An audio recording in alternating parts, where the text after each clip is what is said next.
Internal documents show the World Health Organization paid sexual abuse victims in Congo $250 each. Earlier this year, the doctor who leads the World Health Organization's efforts to prevent sexual abuse traveled to Congo to address the biggest known sex scandal in the UN Health Agency's history, the abuse of well over 100 local women by staffers and others during a deadly Ebola outbreak.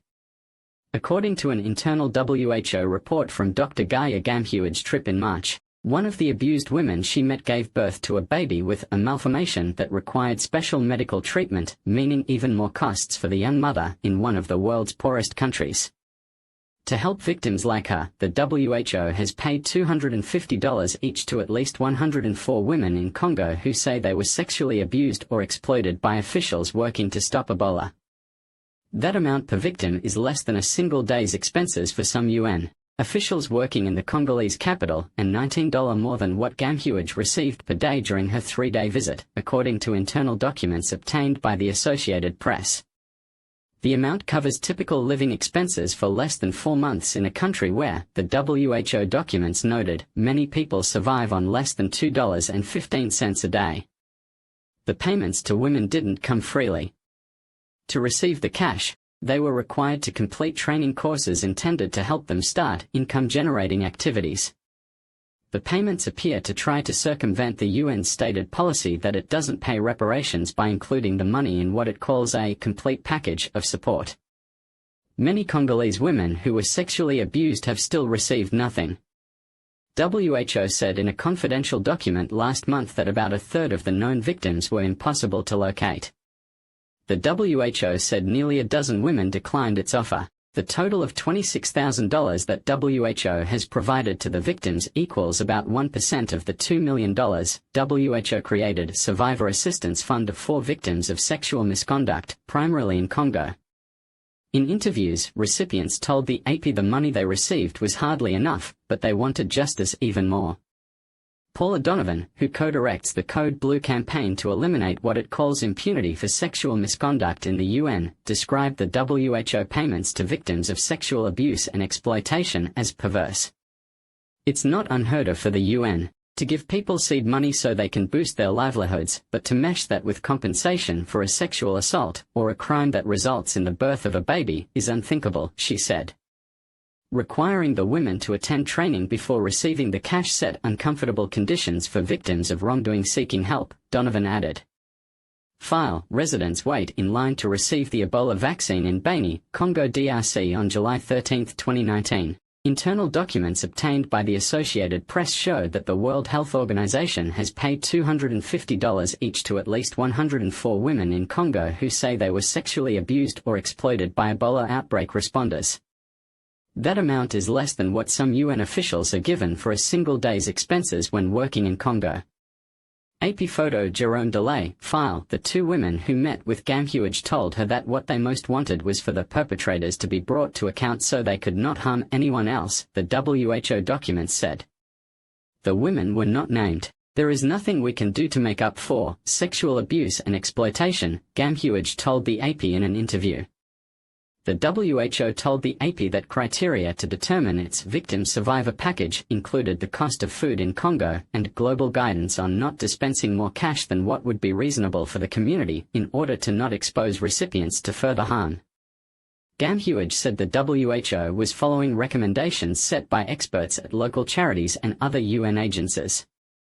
Obviously, we haven't done enough, Gamhuaj said. She added the WHO would ask survivors directly what further support they wanted. The WHO has also helped defray medical costs for 17 children born as a result of sexual exploitation and abuse, she said.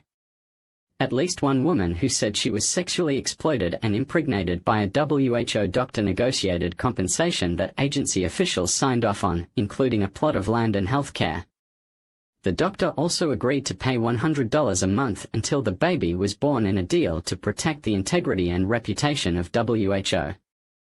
But in interviews with the AP, other women who say they were sexually exploited by WHO staff asserted the agency hasn't done enough.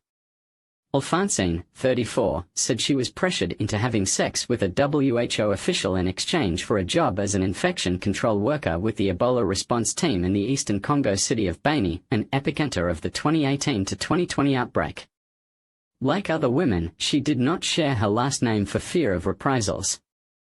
Alphonsine confirmed that she had received $250 from the WHO, but the agency told her she had to take a baking course to obtain it. The money helped at the time, but it wasn't enough, Alphonsine said. She said she later went bankrupt and would have preferred to receive a plot of land and enough money to start her own business. For a visiting WHO staffer working in Congo, the standard daily allowance ranges from about $144 to $480. Gamhuage received $231 a day during her 3-day trip to the Congolese capital Kinshasa, according to an internal travel claim.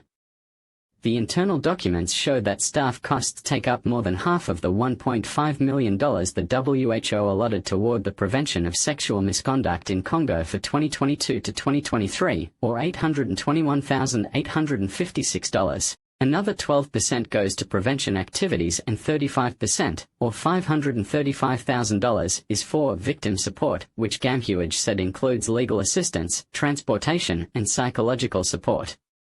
That budget is separate from the $2 million Survivors Assistance Fund, which assists victims globally. The WHO's Congo office has a total allocated budget of about $174 million, and its biggest funder is the Bill and Melinda Gates Foundation. The UN Health Agency continues to struggle with holding perpetrators of sexual abuse and exploitation to account in Congo. A WHO Commission panel found at least 83 perpetrators during the Ebola response, including at least 21 WHO staffers. The youngest known victim was 13. In May 2021, an AP investigation revealed that senior WHO management was told of sexual exploitation during the agency's efforts to curb Ebola even as the abuse was happening, but did little to stop it. No senior managers, including some who were aware of the abuse during the outbreak, were fired. After years of pressure from Congolese authorities, the WHO internal documents note it has shared information with them about 16 alleged perpetrators of sexual abuse and exploitation who were linked to the WHO during the Ebola outbreak. But the WHO hasn't done enough to discipline its people, said another Congolese woman who said she was coerced into having sex with a staffer to get a job during the outbreak. She, too, received $250 from the WHO after taking a baking course. They promised to show us evidence this has been taken care of, but there has been no follow-up, said Denise, 31. The WHO has said 5 staffers have been dismissed for sexual misconduct since 2021. But in Congo, deep distrust remains. Audia, 24, told the AP she was impregnated when a WHO official forced her to have sex to get a job during the outbreak. She now has a 5-year-old daughter as a result and received a really insufficient $250 from WHO after taking courses in tailoring and baking. She worries about what might happen in a future health crisis in conflicted eastern Congo, where poor infrastructure and resources mean any emergency response relies heavily on outside help from the WHO and others. I can't put my trust in WHO anymore, she said. When they abandon you in such difficulties and leave you without doing anything, it's ire.